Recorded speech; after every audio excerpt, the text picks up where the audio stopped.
ఓం సాయిరామ్. ఈరోజు వీడియో వచ్చేసి ప్రీవియస్ వీడియోకి కంటిన్యూషన్ అనమాట. వీడియోలోకి వెళ్ళిపోతే, అలాగే సత్పురుషులను సద్గురువులను జిజ్ఞాస భక్తి విశ్వాసాలతో దర్శించాలే కానీ ధనమదంతో అధికార దర్పంతో దర్శించకూడదు.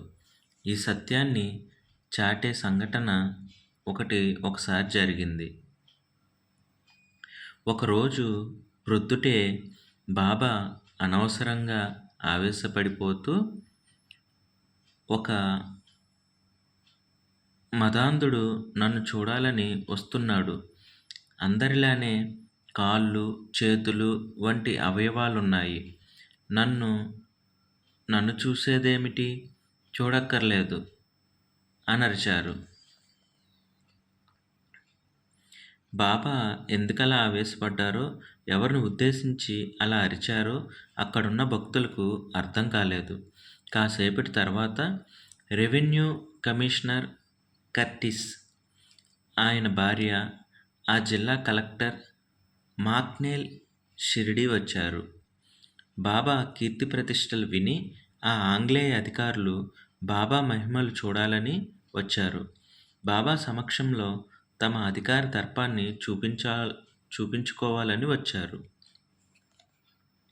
కమిషనర్ కార్టిస్ శ్యామను పిలిచి, పెద్ద దొరల దర్శనానికి వచ్చారని చెప్పు, బాబాని త్వరగా రమ్మను అన్నాడు.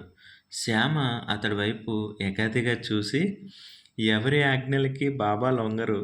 ఎవరైనా సరే, ఎంతటి వారైనా సరే బాబా దయ కోసం వేచి ఉండాల్సిందే అని చెప్పాడు నిష్కర్షగా. అధికారులకు మతిపోయినట్లయింది. అయినా చేసేదేమీ లేక కుర్చీలు తెప్పించుకొని వేసుకొని మసీదు ముంగిట్లో కూర్చున్నారు. అరగంట తర్వాత బాబా జోలె భుజాన వేసుకొని భిక్షాటన కోసం బయలుదేరారు. తన ముంగిట కూర్చున్న అధికారుల్ని ఏమాత్రం పట్టించుకోలేదు. అది గ్రహించి శ్రీమతి కర్టిస్ చప్పున లేచి, బాబా మీతో మాట్లాడాలని వచ్చాం అంది. భిక్షాటనకు వెళ్తున్నా, అరగంట ఆగు అని చెబుతూ వెళ్ళిపోయారు బాబా. అధికారులు ఉసూరుమంటూ చతికిలబడ్డారు. అరగంట దాకా రారనుకున్న బాబా 10 నిమిషాల్లోనే తిరిగొచ్చారు. ఆయన తమ కోసమే త్వరగా వచ్చారనుకొని శ్రీమతి కర్టిస్ మళ్ళీ లేచి నమస్కరించింది. బాబా ఆమె వైపు చూడనైనా చూడకుండా, భిక్షాటన పూర్తి కాలేదు, ఓ గంట ఆగు అని చెప్పి మళ్ళీ వెళ్ళిపోయారు. ఆంగ్లేయ అధికారుల అహంకార మదం ఒక్క దెబ్బకి దిగిపోయింది. వాళ్ళు ఉన్నంతసేపు బాబా తిరిగి రాలేదు. తమకి బాబా దర్శనం ఇవ్వరని గ్రహించిన ఆ అధికారులు నిస్పృహతో వెళ్ళిపోయారు. ఇలా అధికారుల్ని తిరస్కరించి సత్పురుషులైన వాళ్ళు అధికారులు పాలకుల మెప్పు కోసం ప్రాకులాడకూడదని తెలియపరిచారు బాబా. నారాయణ గోవింద చందోర్కర్ ఆ జిల్లా కలెక్టర్కి కార్యదర్శిగా ప్రమోషన్ మీద కోపార్గాం చేరాడు.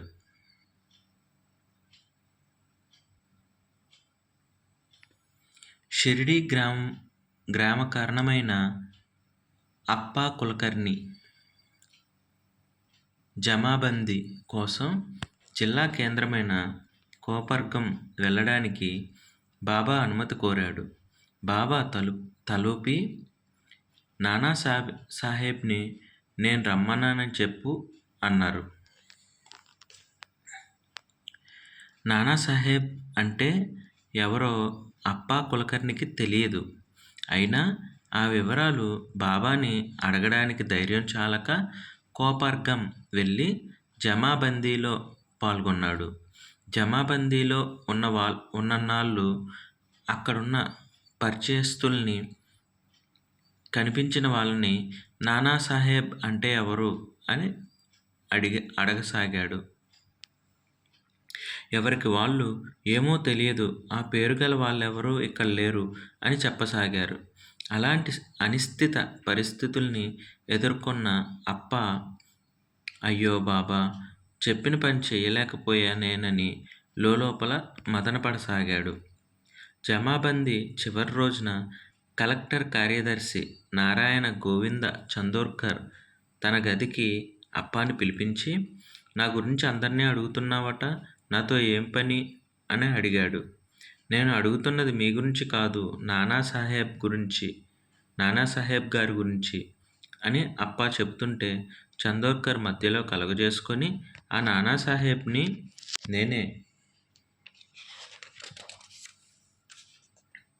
మా తల్లిదండ్రులకి చాలా కాలం సంతానం లేదు. ఒక ముస్లిం ఫకీరు అనుగ్రహం వల్ల నేను పుట్టానట. అందుకని ఆయన జ్ఞాపకార్థం మా తల్లిదండ్రులు నానాసాహెబ్ అని ముద్దుగా హిందూ ముస్లిం సఖ్యతకి చిహ్నంగా నన్ను పిలుస్తుంటారు అని చెప్పి, నా ముద్దు పేరు నానాసాహెబ్ అని నీకెలా తెలుసు అని అడిగాడు. నానా చెప్పిందంతా ఆశ్చర్యంతో నోరు తెరుచుకొని విన్న అప్ప తేరుకుంటూ, మీ ముద్దు పేరు తెలిసిన వాడిని నేను కాదు, షిరిడీ సాయిబాబా. బాబా మిమ్మల్ని తన దర్శనార్థం షిరిడీ రమ్మని ఆజ్ఞాపించారు అని చెప్పాడు. ఆ సమాధానం విని నివ్వెరపోయాడు నాన్న. షిరిడీనా? సాయిబాబానా? తానింతవరకు ఒక్కసారి కూడా షిరిడీ వెళ్ళలేదు. సాయిబాబా అనే పేరైనా వినలేదు. తన జన్మస్థలం, తన నివాసస్థలం కూడా అక్కడికి చాలా దూరం. పైగా తను చిన్నప్పుడు మాత్రమే తన తల్లిదండ్రులు, బంధుమిత్రులు తనని నానాసాహెబ్ అని పిలిచేవారు. ఇప్పుడు తనే దాదాపుగా ఆ పేరు మర్చిపోయాడు. మరి ఈ విషయం ఆ సాయిబాబాకి ఎలా తెలిసింది? ఆయన తనని షిరిడీకి ఎందుకు పిలిచాడు? ఇన్ని సందేహాలు, ఆలోచనలతో సతమతమైన నాన్న ఆ ఆహ్వానాన్ని పెద్దగా పట్టించుకోలేదు. షిరిడీ వెళ్ళలేదు. కొంతకాలం గడిచింది. నాన్నని రమ్మన్నానని చెప్పు అని మళ్ళీ అప్పా కులకర్ణితో కబురు పంపించారు బాబా. 3-4 సార్లు ఇలా బాబా వద్ద నుంచి పిలుపు వచ్చాక గత్యంతరం లేనట్టు షిరిడీకి బయలుదేరాడు. నాన్న తన హోదాకి తగ్గట్టు గుర్రపు టాంగాలో ప్రయాణం మొదలుపెట్టాడు. నాన్న అసలే మట్టి రోడ్డు, దానికి తోడు రోడ్డంతా గుంటలు, గతుకులు. ఆ గతుకుల్లో టాంగా పైకి కిందకి ఎగిరెగిరి పడుతోంది. ఆ కుదుపులకి బండి చక్రం విరిగి టాంగా ఓ పక్కకి ఒరిగిపోతూ పల్టీ కొట్టింది. టాంగాలోంచి బయటికి జారి పడుతున్న నాన్న తనకి పెద్ద ప్రమాదం జరగబోతోందన్న భయంతో అప్రయత్నంగా బాబా అనేశాడు ఆర్తితో. మరుక్షణం కంటికి కనిపించని ఆపన్నహస్తం చప్పున అడ్డుపడి నాన్న దొర్లిపోకుండా ఆపి ప్రమాదాన్ని నివారించింది. తానెలా రక్షించబడ్డాడో నాన్న ఊహకి అందలేదు. ఎవరో చేతులు తను పడిపోకుండా అడ్డుపడి ఆపినట్లు అతను అనుభూతి చెందాడు. కానీ ఆ అదృశ్య హస్తాలు గాని, ఆ వ్యక్తి గాని కంటికి కనిపించలేదు. ఏమిటి దైవలీల? అయ్యా, ఇదేదో అపశకునంలా ఉంది. వెనక్కి తిరిగి కోపర్గాం వెళ్ళిపోదామా అని అడిగాడు బంట్రోతు భయంతో. నాన్న మొండి తెగింపుతో, వెనక్కి కాదు, ముందుకే. నువ్వు బండి చక్రం బాగు చేయించుకొని షిరిడీరా అని చెప్పి ఒంటరిగా నడక సాగించాడు. అలా నడిచి నడిచి దారి తప్పి కొండ ప్రదేశానికి చేరుకున్నాడు నాన్న. నన్నెత్తిన ఎండ మండిపోతోంది. దాహంతో గొంతెండి నాలుక పిడచకట్టి ప్రాణం పోయేలా ఉంది. కనుచూపు మేరలో మానవమాత్రుడు లేడు. ఎలా? ఏమిటి చెయ్యడం?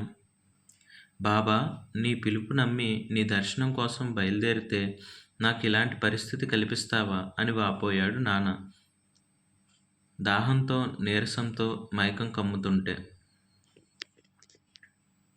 సరిగ్గా అదే సమయంలో మసీదులో దునివైపు తదేకంగా దీక్షగా చూస్తున్న బాబా దిగ్గున లేస్తూ, నాన్న చావబోతున్నాడు, కానీ చావనిస్తానా అన్నారు. ఆ మాటలు వింటూ ఉలిక్కిపడ్డాడు శ్యామ. ఎవరు చావబోతున్నారు? బాబా ఏం చేస్తారు?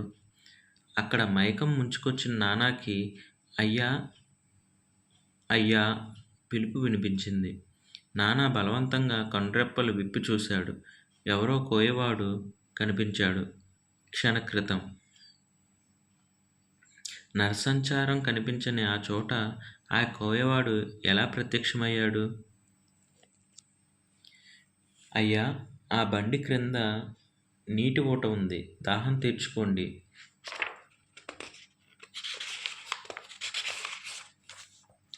షిరిడీ వెళ్ళే దారి ఇదిగో, ఈ ఎడం వైపు వెళ్ళండి చెప్పాడు కోయదొర. నాన్న గబగబా వెళ్ళి ఆ బండ క్రింద రాతిని తొలగించాడు. చల్లటి నీటిధార కనిపించింది. ఆ నీళ్లతో మొహం కడుక్కొని దాహం తీర్చుకునేసరికి పోయిన ప్రాణం తిరిగొచ్చినట్లయింది. ఆ ఉత్సాహంతో వెనుతిరిగి చూస్తే కోయదొర కనిపించలేదు. అది దైవలీల, బాబా లీల అని నానా మనస్సుకు తోచింది.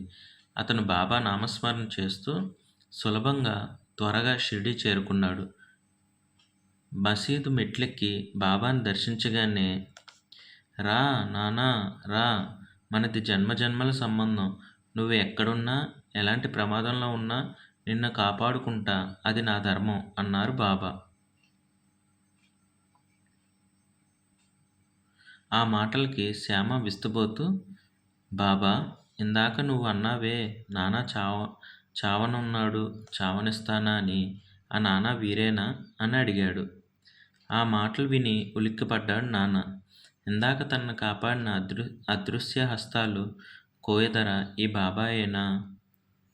నానా నేత్రాలు చెమ్మగిల్లాయి. భక్తితో చేతులు జోడించి, బాబా, తండ్రి, నా దేవాదేవ, నేటి నుంచి ఈ నాన్న నీ దాసానుదాసుడు. తండ్రి, నీ నిరంతర సేవాభాగ్యాన్ని నాకు అనుగ్రహించు అని ప్రార్థించాడు గద్గద స్వరంతో. బాబా అదోలా నవ్వి చేతులు పైకెత్తి, సబ్కా మాలిక్ ఏక్, అల్లా మాలిక్ అన్నారు. ఓకే ఫ్రెండ్స్, ఈ వీడియో ఇక్కడితో ఎండ్ చేస్తున్నాను. నెక్స్ట్ వీడియోలో కంటిన్యూషన్ చూద్దాం. Thank you God for everything. ఓం సాయిరామ్, ఓం సాయిరామ్, ఓం సాయిరామ్.